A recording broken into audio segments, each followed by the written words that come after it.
Voilà, bonjour. Je m'appelle Christophe Besson. Je suis né en Suisse, donc je suis suisse. Je parle français parce que j'ai aussi été en France.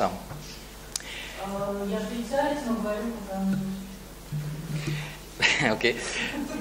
Donc, moi, en fait, j'avais une enfance difficile. J'étais hyperactif, j'étais dyslexique. Quand j'étais petit, j'avais des difficultés scolaires énormes. Donc, en fait, j'ai rencontré Tomatis par nécessité. Et puis, dans la méthode Tomatis. Et puis, en 1986, en fait, de 1986 à 2001,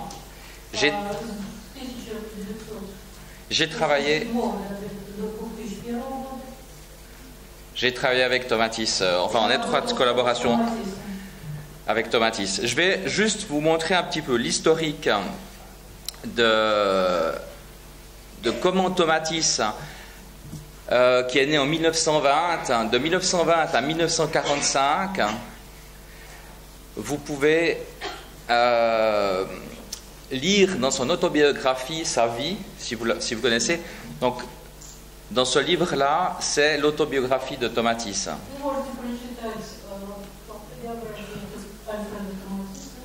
Né en 1920, décédé en 2001. De 1920 et il est décédé en 2001. Donc, en fait, Tomatis, lui, va commencer sa carrière seulement à la fin de la Deuxième Guerre mondiale, donc en 1945.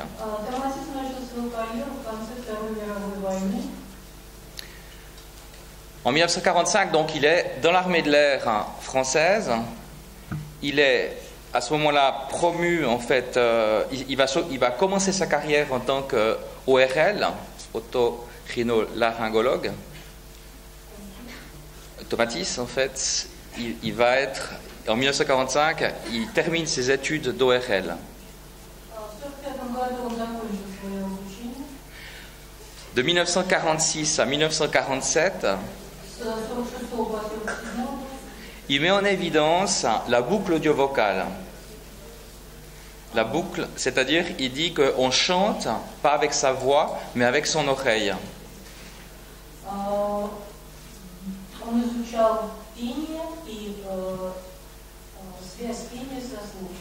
Donc il met en évidence le rôle de l'oreille dans l'écoute. C'est en 1947. En 1948, là, il va mettre en évidence qu'on a l'oreille droite et directive.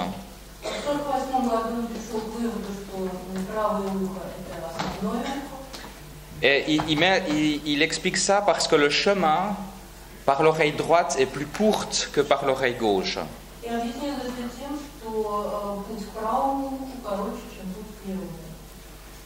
En 1950, en continuant à travailler sur ces découvertes de l'oreille qui contrôle la voix, grâce à son père qui lui envoie des chanteurs lyriques,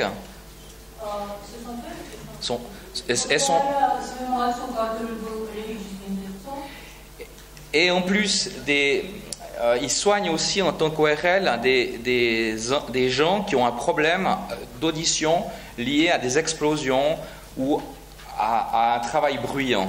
Et puis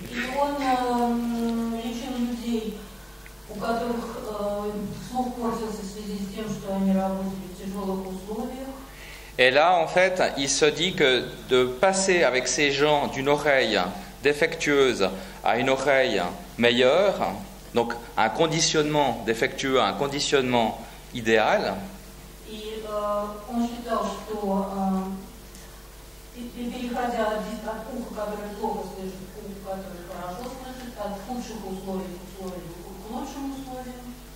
donc il essaye de faire ça et puis il obtient des bons résultats. Alors, en 1952, il a un appareil électronique qui va s'appeler l'oreille électronique, который стал называться электронным ухом, qui va être constitué d'un microphone, который состоит из микрофона de 2 corrections de tonalité, и с двух тональностей, et puis d'un interrupteur qui permet de passer d'une correction à l'autre.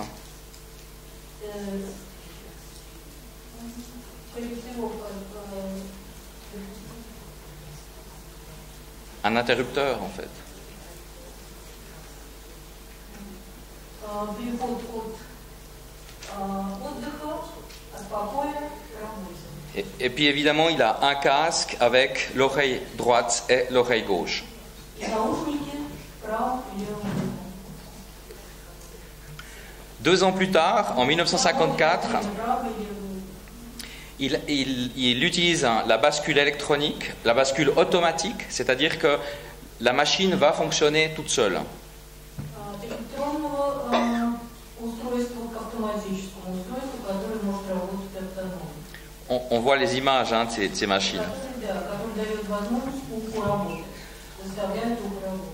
En 1955, В 1955 году il introduit la musique. он ввел музыкальное. Parce que jusqu'en 1955, il traitait que des gens qui étaient des chanteurs, donc qui chantaient et qui avaient un problème avec leur chant ou avec leur propre voix. И стал работать с людьми поющими, которые имели проблемы со слухом и с голосом. Mais depuis 1955, il s'est dit, je vais essayer j'ai pas à disposition la voix de la personne, je vais donc utiliser la musique que la personne écoute pour faire le traitement. Depuis 1955.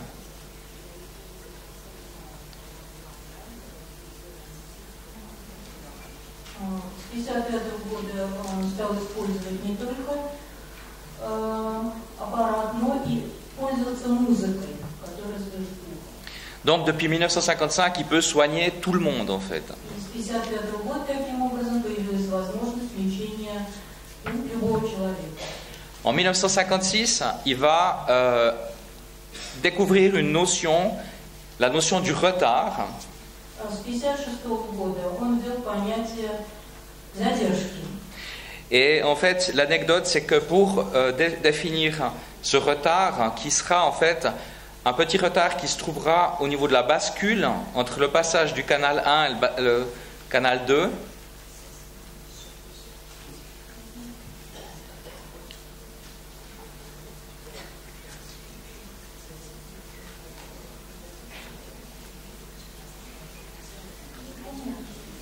То есть информация задерживается от момента слышания до момента воспроизводства. On est en 1956, donc pour pouvoir déterminer ce temps, il va utiliser un tuyau d'arrosage, un tuyau en plastique, dans lequel il fait des trous. Ouais, un tuyau. Он стал использовать пластиковую трубу. Для своих первых опытов он стал использовать пластиковую трубу. Et là, donc, il peut déterminer ces petits temps de retard qu'on verra tout à l'heure. 1957. И обнаружил и заметил, что это дало первые положительные результаты. 1957, c'est là qu'en fait l'effet Tomatis, donc qui porte son nom, l'effet Alfred Tomatis, va être publié, déposé à l'Académie de médecine et à l'Académie des sciences en И в France. 1957 году вот это явление, которое назвали эффектом Томатиса, было представлено в Академии наук. Donc, depuis 1957, l'effet Tomatis existe officiellement. И с 1957 года эффект Томатиса существует реально. En 65, il va rajouter une conduction supplémentaire qui sera l'osseux. Donc, depuis 1900. С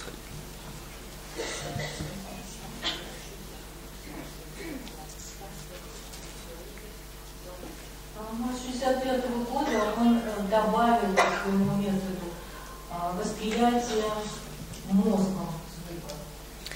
Donc, depuis 1965, on n'a plus seulement l'oreille moyenne, mais on a aussi la liaison osseuse, l'oreille interne.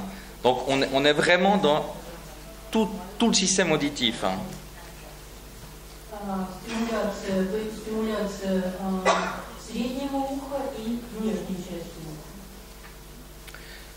En 1974, il va se mettre à utiliser le son filtré.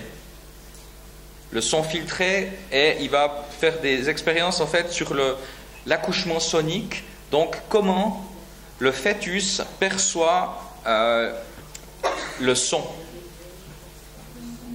1974 года, когда он работал с беременными женщинами и наблюдал, как ребенок слышит в чреве матери.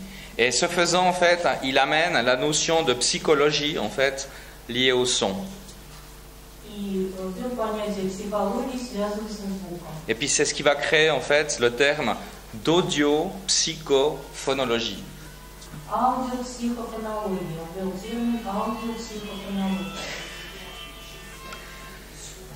En 1980-1982, il fait un autre perfectionnement encore, hein, qui est celui de la précession.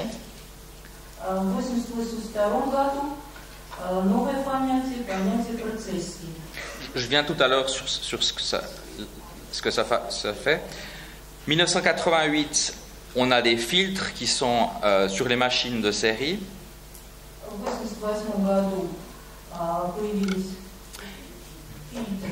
1976, ça continue, mais alors 1976, la méthode Tomatis se répand dans le monde, en fait, réseau international.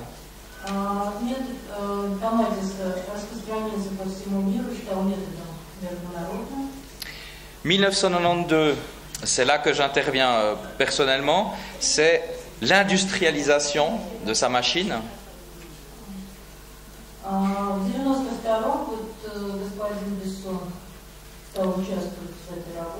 Donc depuis 1992, on fabrique plusieurs centaines de machines par année et on va donc créer des centaines de cliniques en fait chaque année.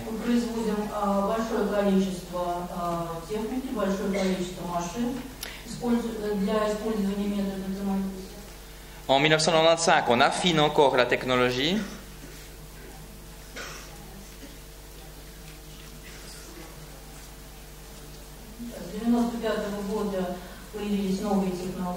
C'est aussi là qu'on fait des comparatifs entre la technologie analogique et la technologie numérique pour garder en fait la technologie analogique.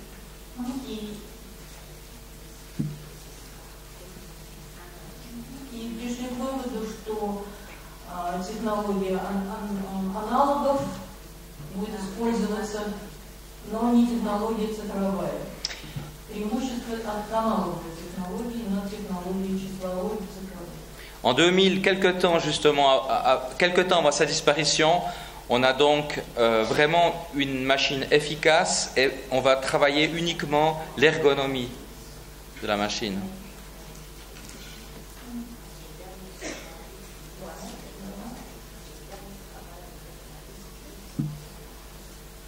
Новая методика использования метода Томатиса как раз началась вот перед самым его окончанием. En 2002, en fait, justement après sa mort, je travaille plus sous le nom de Tomatis, mais en fait, je suis obligé de travailler sous mon nom, en fait. Donc.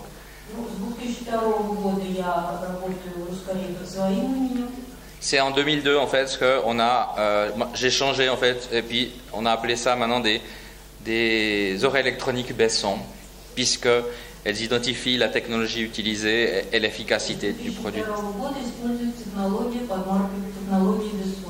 C'est pour ça que c'est pas marqué Tomatis mais que c'est marqué Besson.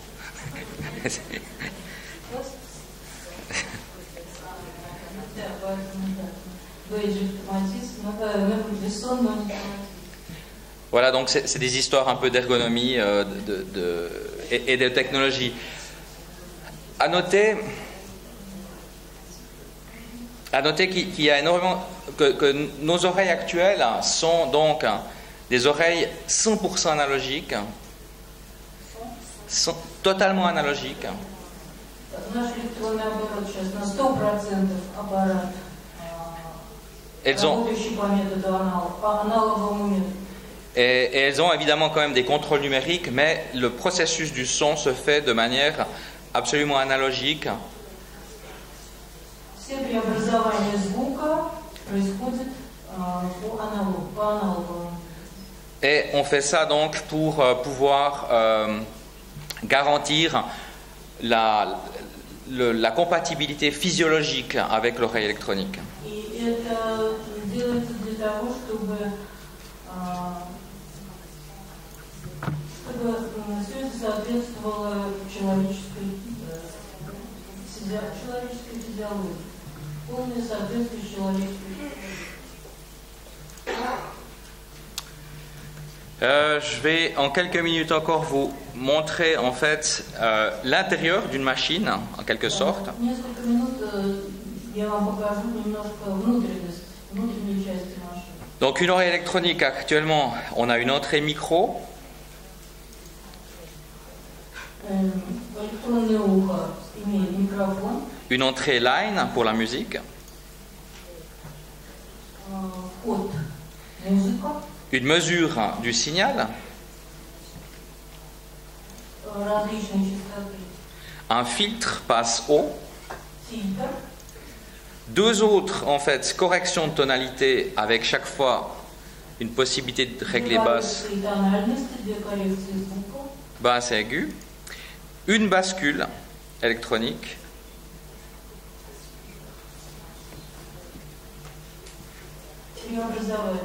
Et donc, on va faire l'effet Tomatis, c'est ce que vous voyez à l'écran, c'est qu'on va passer de l'accommodation 1, C1, à l'accommodation 2.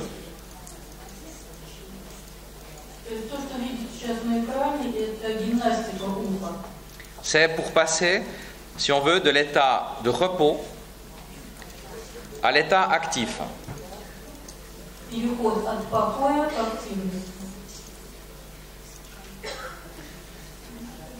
On le fait.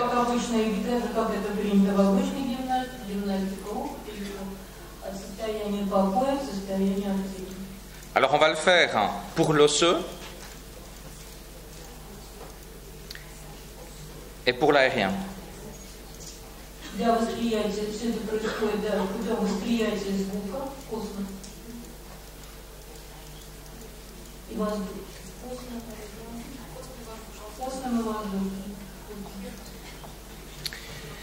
Si je reviens sur la notion de retard qu'on avait déterminée tout à l'heure, pour techniquement comprendre, quand le niveau du son est faible, jusqu'à ce point-là, eh ben, on est sur le canal 1. Canal 1. On est en repos. Quand le son augmente, ici, oui. Ouais. Donc, quand le son augmente, on passe sur le canal 2.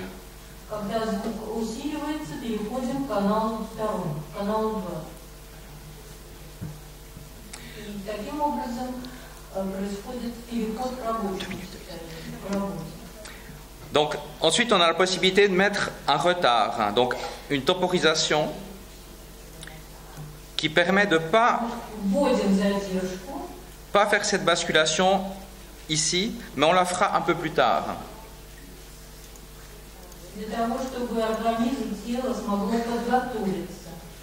Et puis, si je finis avec la précession,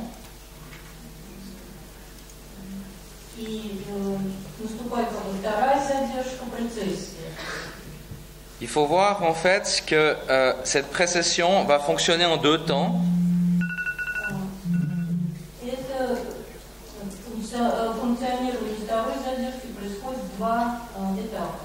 D'abord, on bascule sur l'osseux. Et ensuite, sur l'aérien. Et on redescend.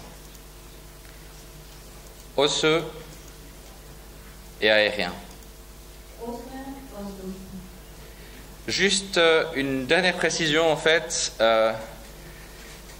последнее уточнение, которое я хотела Si je peux бы revenir en arrière, non.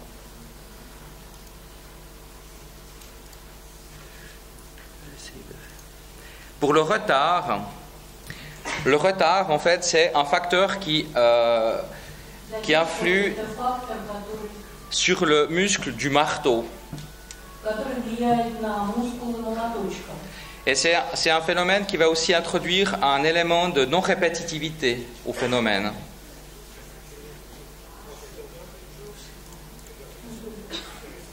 Это не-